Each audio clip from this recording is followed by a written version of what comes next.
Hey everybody, it's Richard Thomas with the Lionheart Institute. I want to save you time in your journey to success. Listen to me, there are a lot of ways to waste a lot of time in getting to the place that you want to be. One of those ways is to lack wisdom. The Bible says this, that the principal thing is to get wisdom. Get that knowledge and that understanding, because wisdom is the principal thing. Look, I'm not trying to give you a Bible sermon today, but what I am trying to do is give you a few tips, a few shortcuts, what I'd call the ABCs, to help you apply wisdom in your life to make your journey a lot more successful and a lot more enjoyable. I wasted too many years of my life lacking the wisdom that could have made my journey so much more enjoyable and fast in getting to the place that I want to be. Whether it's in getting to wealth or popularity or success or enjoying the things that you want to enjoy, wisdom is the vehicle to get you there. Too many people are stuck in a place called neutral because they don't know the right things to do at the right time that comes through wisdom. Now, people ask all the time, what is a good definition of wisdom? Well, wisdom is pretty simple. It's knowing what is good, what is bad, and what is indifferent. In other words, it's also knowing this. Wisdom is knowing what you can control and what you can't control, and how to make a difference and how to differentiate between the two. Wisdom is knowing what you can control and what you can't control, and differentiating between the two, and then finding a way to influence in a massive way the things that you can influence for the life that you want to live. Too many people get stuck, concerned about things that are outside of their sphere of influence. Listen to me, those might be important topics. They might be valuable topics. But if you truly want to succeed, you want to thrive in life, and you want to enjoy the best life that you possibly can, wisdom says focus on the things that you can control. And by focusing on the things that you can control, you will become a master in those areas, expanding your sphere of influence. Listen, the best way to become great in this world is to start small, maximize your efforts, and grow your territory of influence. The way that you do that is through the ABCs of wisdom. Now, people say, what is the best thing to do to become wise? It's learning how to control the space. The space is that minuscule, small, almost unnoticeable area that if you'll master it through wisdom, you can rule the universe and the world around you. What is it? Wisdom is that small space control between stimulus and response. Listen to me, because this is important. The more wisdom you have, the better decisions you make between stimulus and response. That's pretty simple, but it's so powerful. Controlling that small space is extremely powerful. It is in that control where all of a sudden you'll begin to dictate in the world that you live the things that you can control, and those things that you can control will begin to change in dramatic ways, and people will take notice of your life. Now, a lot of people wonder, how do I control that small space between stimulus and response? One of the ways to do it is through studying. Study great people, study their decisions, study how they come to their decisions. Hang out with people that are aspiring to do greater things than even you dream about doing. You show me the 5 people that you hang out with, and you're showing me the next 5 years of your life, because you're showing me people that are giving you a pattern of controlling their life between stimulus and response. They found a way to control that small margin of area to become successful. And that's what I want you to learn how to do. Now, people say, how do I do it? One of the best ways to do it is through meditation. Learn to slow down time, to concentrate, to focus, and not allow your response to come purely from your feelings.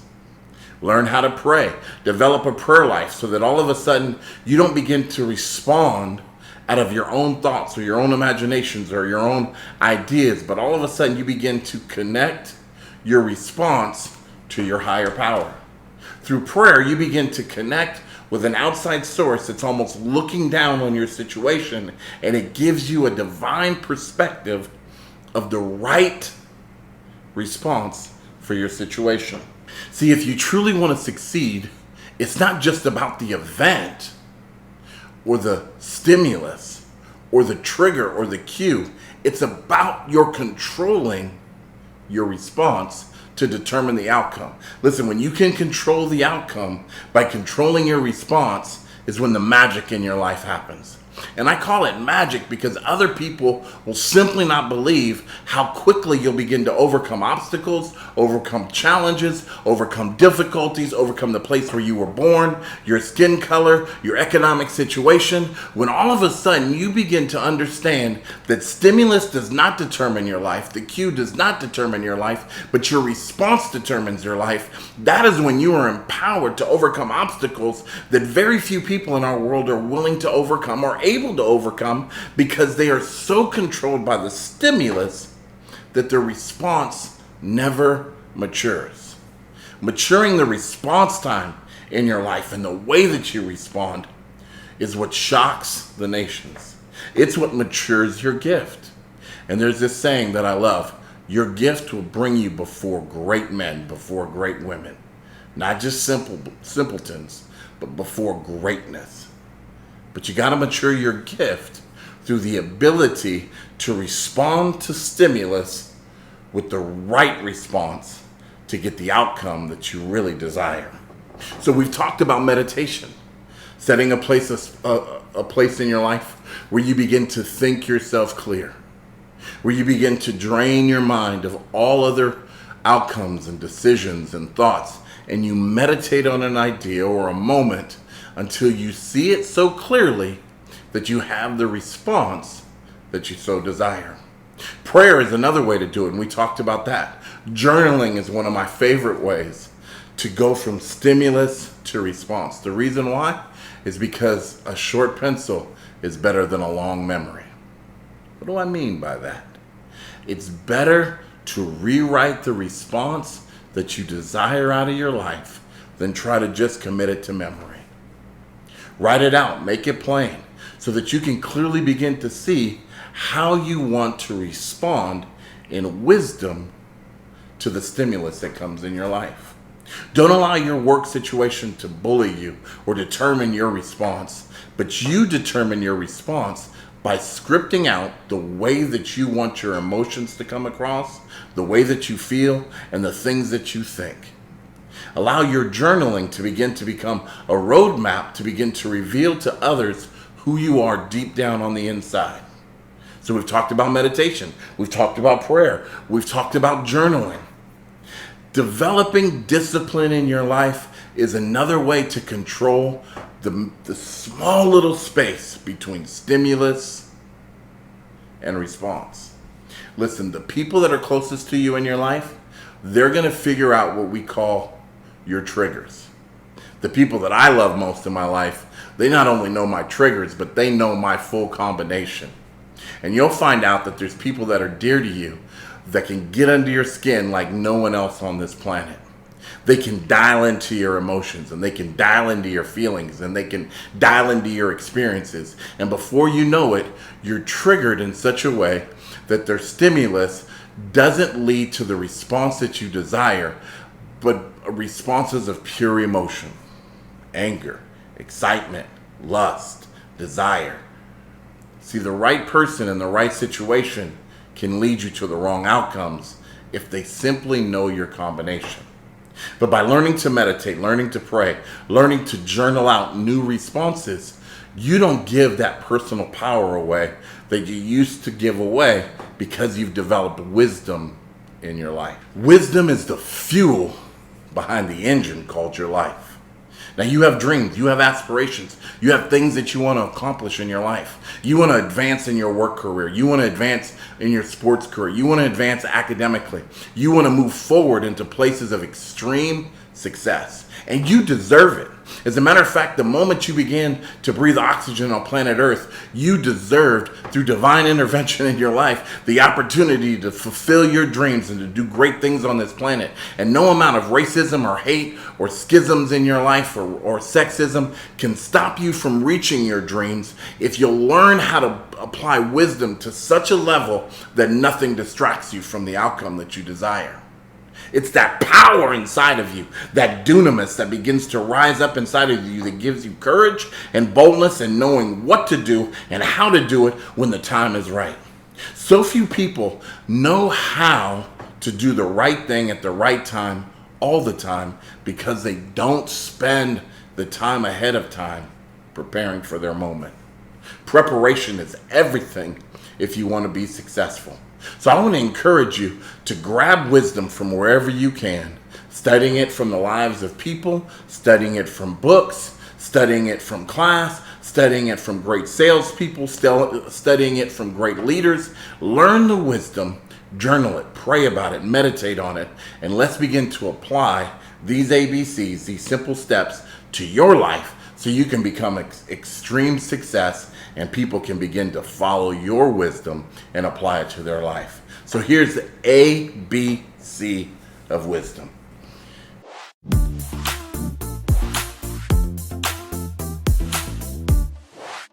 A, always rules in your life.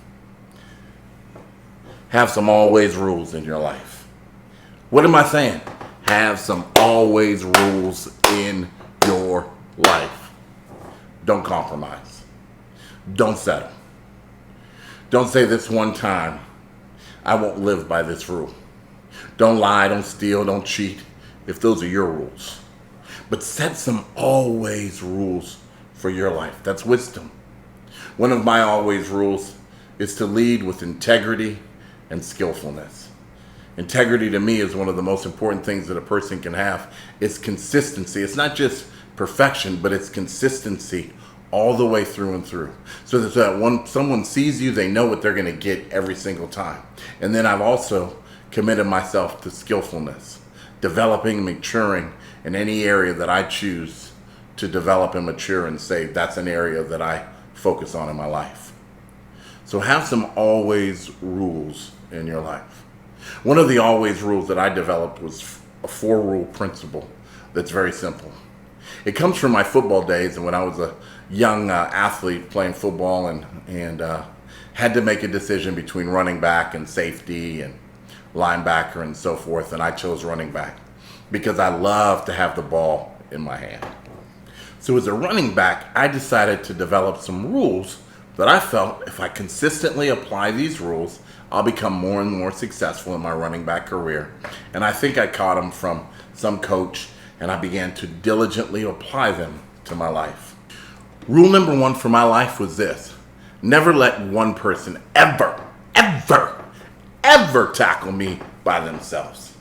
Now what that meant was that if I lined up against you as an individual, you would never get me on the ground, period, by yourself. The reason that I knew that that would never happen is because I developed a rule of preparation, as one of my heroes, Leon Neal, says, that would give me separation. I prepared harder than anyone that I had ever worked out with because I knew that one day it would be me and that other individual on the field, and one of us was going to win and the other was going to lose. So for me, I developed a work ethic that determined never one person ever would beat me in one-on-one competition. Now that meant that sometimes I had to bite people in their ankles. Sometimes I had to twist. Sometimes I had to dive. Sometimes I had to give that little extra that other people couldn't explain or understand. I had to draw that from a place that I called the hollow place or the holy place. That place that I set apart, that when other people stopped conditioning, I kept conditioning. When other people went to bed, I stayed up. When other people were sleeping in the morning, I woke up in the morning and I gave that extra mile. Now, an extra mile at first thing in the morning doesn't seem like a whole lot. But because I had this rule called Never One, at about 5 o'clock consistently every morning I would wake up. And because I had asthma, it wasn't a long run. It wasn't miles and miles and miles. But every morning at 5 o'clock, between 4 and 5 o'clock, I would wake up and I would run 1 mile. Now that 1 mile in and of itself didn't do a whole lot for me. But 1 mile turned into 2 miles. And 2 miles turned into 7 miles. And 7 miles turned into 14 miles. And 14 miles turned into 40 miles. And 80 miles. And 90 miles. 90 miles of separation in 3 months is a huge difference. See, what I knew was this. If I never wanted to be tackled one-on-one, I had to outwork my competition. I had to give more and be more. That's called wisdom if I was going to apply this rule to my life. And so through wisdom, I set up a rule that I always would follow. And that rule was outworking my competition. The second rule that I began to develop was this: always get first downs. See, I came from a football system called the wishbone. And in the wishbone, the way that you won games was to control the clock. And the way that you controlled the clock was to get more first downs than your competition. Now, in today's football, it's all over the place. People will spread you out vertically, horizontally. They'll do screens. They'll do double passes. They'll stretch you out and do a 90-yard bomb on the first play of the game. But in my day as a running back, as a fullback and as a tailback in the wishbone, it was grind me out football. It was hit you in the mouth football, play after play after play. 3 yards of glory, we would call it. We would go for a yard after 2 yards, 3 yards, and then we would pop some big ones along the way. But the goal was to get first downs along the journey. Now, I know most of you aren't watching my video and you're a football player. Most of you are maybe business people or stay-at-home moms, or maybe you're a student right now and you're trying to figure out, how do I apply these rules to my life? Well, that's the job that you have. Through wisdom, begin to search out the truth and figure out what rules are applicable to my life, to my journey, to the goals that I have. But I can guarantee you that reaching your goals, one of the ways that you're going to have to do it is to understand the game that you're playing. And for me, first downs was the number one way to win the game. And so it might be 3rd down and 2 yards. And I might have one of the best linebackers and safeties colliding on me in a certain position on the field, and I'm 2 yards away. And I've got to make a decision. Do I try to run through him? Do I try to shake him? Do I try to go around him? What do I try to do? In that moment, because of the rules that I set up, wisdom said the most important thing is to get the first down. So I would dive between them, knowing that I would get a collision, but that I would also get the first down. So that's the second rule that I applied. Rule number 1, never get tackled by 1. Rule number 2, always get first downs. Rule number 3, I got to admit it, was my favorite thing: score touchdowns. Man, I love scoring touchdowns, so much so that I was able to set a touchdown record is because it was my passion. But one of the reasons that I was able to score touchdowns is because I didn't set this goal of having a touchdown record. I set small goals that led to bigger accomplishments along the way.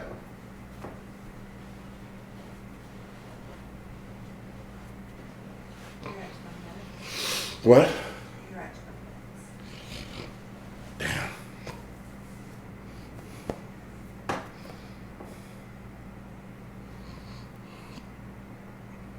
By setting by setting small goals that I could accomplish along the way, gave me a sense of fulfillment. And it's really, really funny, but every time I would score, I would get on one knee and I would just say a prayer of thanksgiving, throwing it up to the universe. That sounds weird, I know, but for me, it was a moment of quiet reflection, of appreciation and thanksgiving. I would always hand the ball to the ref, and I would celebrate with my teammates and my coaches, high-fiving them like we had just won a game. But I always wanted to pretend like I'd been there before. I didn't want to make this touchdown the highest moment of my life or the most extreme moment of my life. And I certainly didn't want to treat it like it was the smallest moment of my life. I wanted to treat it with the wisdom of moderation. Enjoying the moment, celebrating the moment, but not over glorifying the moment, realizing that there were other moments that were going to follow. And I didn't want to put myself in a position where I over celebrated things that in the big scheme of life weren't as important as I once thought that they were. I see people all the time over celebrating things that sooner or later they master and they seem insignificant, but because they spent so much energy celebrating it, it's very difficult for them to set a next goal or a next horizon goal or a next level goal, because it took too much energy to celebrate that accomplishment, and it took too much energy to get there. Rule number 4 in that context was this. Some people, baby, gonna love it. Some people gonna hate it. But it was this: always make them pay. Wait a minute. Sounds so violent, doesn't it? But if I couldn't fulfill rule number 1, which is to never let one, if I couldn't fulfill rule number 2, which was get first downs, if I couldn't fulfill rule number 3, which was to score a touchdown, rule number 4 was this: make them pay. Now, I know there's a lot of football players that make professional decisions. We would call them business decisions today. And they tiptoe out of bounds. But that was never my style, because I always wanted them to remember that they played number 30 or number 34, Richard Thomas. I always wanted people to remember that whether we won or we lost, messing with Richard Thomas was no joke. In our world today, if you're in business or you're in a service industry, that could be giving the extra mile. It could be just giving a little bit extra to set yourself apart in the world of competition. Okay, the other thing that I did in some always rules in my life was I had a 5-play rule. Now, I was a smaller fullback. As a matter of fact, when I played, I think I was the smallest fullback to play in the Pac-10 at the time in our conference. I never weighed much more than 198 to 208, and playing a big boy position in a big boy league was very difficult for me. So I knew oftentimes I was going to face linebackers that came at me with 225, 240, 245. Sometimes I'd have to seal the back end against the defensive end that had 245 or 250 or almost 300 pounds on me. So I knew oftentimes I was going to be in a position where I was physically outmatched. Talent-wise, I was outmatched. Skill-wise, I was outmatched. But one thing that I decided, based on rule number 1, was I was going to develop a crazy consistency in my life called the 5-play rule. What I did was, on play number 1, I would set the expectation. And the way that I would set that expectation is I would go crazy every time we had a collision. And it was my goal on the first play to have the biggest collision that I could possibly have. Now, oftentimes in that collision, my mouthpiece would come out, my chin strap would unbuckle, my helmet would be knocked down, it would cover my face, and sometimes I would develop a scar or a bruising in between my eyes, and blood would even come out. I'm telling you, I had the biggest collisions that a player could ever experience, oftentimes on the very first play of the game. It was my intent and my goal. And oftentimes, I would hit the person with everything that I had, and the linebacker that I hit would almost laugh it off. But see, I had some strategy to what I was going to do called wisdom. And when my helmet was sideways and my jockstrap was up my nose and everybody was laughing at me as I pulled myself off the ground, I would do the craziest thing that you could imagine, which is celebrate the collision that we just had. I'd be like, woo! Yeah, baby. You know that's what I'm looking for now, baby. All night long. Just come on and get it to me. Just come on and give it to me, baby. It's going to be like that all night. I love it. This is what I was born for. Who coached you? I want to thank your mama. I want to thank your daddy, because I haven't seen a linebacker that would hit me like you just hit me ever. But it's going to be all night, baby. Every play just like that. And this guy would oftentimes laugh me off. I mean, for goodness sakes, he barely felt me. I hit him with everything that I had. I had to put my shoe back on. I had to put my hip pad back on. I had to put my helmet back together. I had to put my mouthpiece back in. And he's laughing at me thinking, what is this guy doing? But see, on rule play number 2, I would do the same thing. See, what I would do is I would set the expectation with play number 1 that that's what I loved. Play number 2 is my expectations. I would cover my tears because I knew that that linebacker was going to come back at me with everything that they had. They were going to try to set the expectation in their favor. They were going to try to correct my mindset and get me to back down. But I would go even more ballistic. I would high five them. I'd slap them in the butt. I'd run over to the other person's sideline and thank their linebacker's coach for finally giving me a linebacker that was worthy of my effort. I would act like it was everything that I'd ever dreamt about, that I loved a linebacker that would hit this hard, that it made me feel fulfilled in life. And I would set the expectation, play number 1. Play number 2, I would cover my tears in that expectation, realizing that if I had to go through this all game long, I was going to need some Tylenol, some Sleepinol, all of the alls. I was going to be in trouble. But I would set the expectation. I would cover my pain and my tears with play number 2, and then I would get to play number 3. Now, play number 3 was when it would begin to sink in. I would begin to intimidate my enemies. They wouldn't understand it, but something inside of their head would say, is this really what we're going to do all game long? Is this guy really going to go 100% every play? No matter if I knock him out, no matter if I beat him, no matter if I put him on his back, is he really going to play with this intensity every play? 4, oh baby, that's when the fun began. See, in football, you have this thing called a false step. When all of a sudden, your expectation begins to break your competition. See, what I would do is I would go so hard on play number 1, play number 2, play number 3, that on play number 4, they would take a false step. And instead of their eyes opening wide as we began to approach collision, they would turn and begin to shrink back. I wasn't the biggest. I wasn't the strongest. I wasn't the fastest.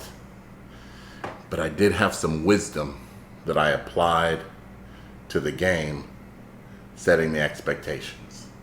And then play number 5 was to use that expectation to dominate the rest of the game. Because once he began to shrink, or my competition began to shrink, I could begin to switch it up on him and dominate the game. So wisdom says, have some always rules for your life. B,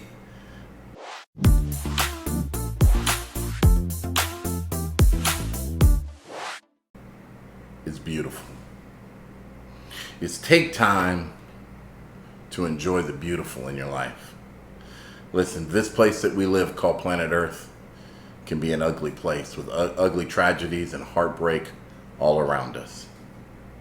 There are some things that we'll go through in our life that would break the average person, that would crumble them and make them intimidate and make them give up and make them quit. There are just some things in this world that'll break your heart. The loss of a loved one, believing you could achieve a dream and you fall just shy of it. You thought you would be a champion, but you failed. You thought you would get into this college, but they didn't accept you. You thought you would ask this person to marry you, and they said no. You thought you'd make the baseball team, but you didn't. There's some tragedies in this life that we're just going to have to learn how to face. And that takes wisdom. But one of the elements of wisdom that you have to apply to deal with the heartbreak is to appreciate the beautiful in your life. I want to encourage you, if you'll take the moment to show wisdom and celebrate the beautiful things in your life, it'll make your life that much more beautiful. When you celebrate beautiful, beautiful grows in your life. When you celebrate beautiful, you experience more and more abundant beautiful in your life. It's like a little child. The more attention you pay to it, the more that child pays to you. And you get the joy of watching that beautiful child grow and mature and begin to experience life all on their own. When you begin to celebrate the beautiful things in your life, it doesn't have to be complex. Just take a moment to say a prayer, to meditate, to say to the universe, to God, thank you. I want to encourage each one of us that's watching this video, comment, like, share, because one of the most valuable points of wisdom that you can ever receive in your life, or you can share with somebody else in their life, is to value the beautiful things in their life. The beautiful things aren't always shiny. They're not always treasures of gold or diamonds or pearls. Sometimes the beautiful things in your life is just a breath of oxygen. Sometimes it's just seeing the sunrise or see the sunset or seeing a multicolored rainbow of water in the Caribbean. Celebrate the beauty of the world that we live in, and it'll make your life more beautiful. One of the greatest pieces of wisdom that I ever received was, Richard, be more thankful. When you're thankful for life, life grows around you. And one thing that I can tell you from my own heartbreak and my own tragedy, we don't know how many days or moments we'll have with people that we love. But if you'll celebrate the beautiful, you'll never have to regret losing them. It's been said this way: life is not about the death that you'll experience. It's about living the life that we have to its fullest. You can get caught in wailing and weeping and crying over your yesterdays, or you could get busy about celebrating the beautiful things in your life. I want to encourage you to do that, the latter. Celebrate the beautiful, because it'll give you the joy that you need for this journey. And the ABCs of wisdom, the final one that I want to share with you, if you're going to live the good life, it's pretty simple. And it's almost counterintuitive, but it's one of my favorite.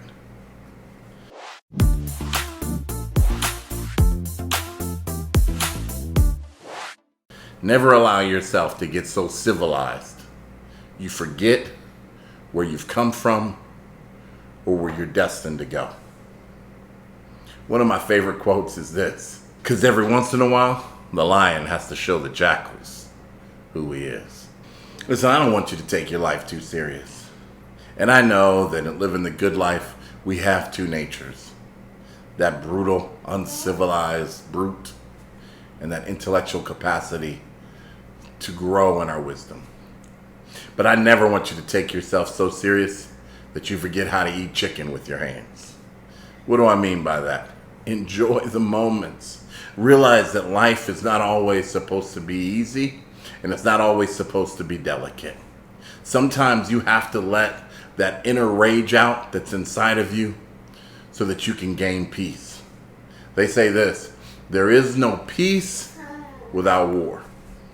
The best way to have peace in your life is to have a well-trained, prepared army. You are a savage on the inside. You are a beast. Now, a lot of people don't want to do what it takes for a beast to be a beast.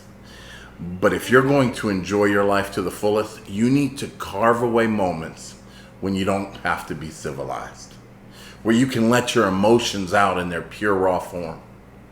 Get a coach, see a therapist, go visit somebody that can allow you to express your emotion in their rawest, purest form. Go to a gym, work out with raw materials, dig a hole and fill the hole. Let yourself experience life in all its dirty glory. Work outside, garden, till, work the soil. Be alive, family. Be alive. Work hard. Be uncivilized. All right, now I know that this summary of topics seems to be all over the place. A, have some always rules for your life. That's wisdom. Things that you can mature, habits and routines that you can develop that will allow you, when stimulus comes, to have a pre-programmed response that'll bring you to the outcome that you so desire. B, enjoy the beautiful things in life. Now, there's two ways to look at life: the glass half empty or the glass half full. Looking at life from a cynical perspective can help you develop strategies for certain. Look at it and say, how do I get the cup full? What do I need to do to get more liquid? What do I need to get from the point that I'm at to a full cup? All of those are good strategies. But to really enjoy life, you got to look at the cup that's half empty and decide, you know what? This is beautiful. I'm going to enjoy this liquid that I have, which I need to get to some liquid so I can get to bed. Half empty or half full, I'm going to enjoy the beautiful. And finally, A, B, C. Enjoy the savage, the uncivilized person that you are, raw and real with emotion. Find a place where you can be unrestrained. Communicate your hurt, your pain, where you don't have to bottle up bad memories, where you're facing PTSD in ways that you feel all alone. You are not alone. One of the greatest tricks of the enemy is to make you feel, when I say the enemy, I mean the devil, is to make you feel isolated and by yourself. You aren't. You're not the only person that's suffered that heartbreak. You're not the only person that's been violated that way. And while I'm not minimizing it, wisdom says, seek out some people that you can express your inner hurts and feelings with, your emotions, where you don't have to be civilized. You don't have to pretend. You don't have to cover up, but you can be your real self, authentic and real, still committed to growth, still committed to celebrating the beautiful things, still communicating to doing the right thing at the right time, all the time. But a place where you're free to let yourself be uncivilized and eat your chicken with your hands. Dirty, greasy, but love in the moment.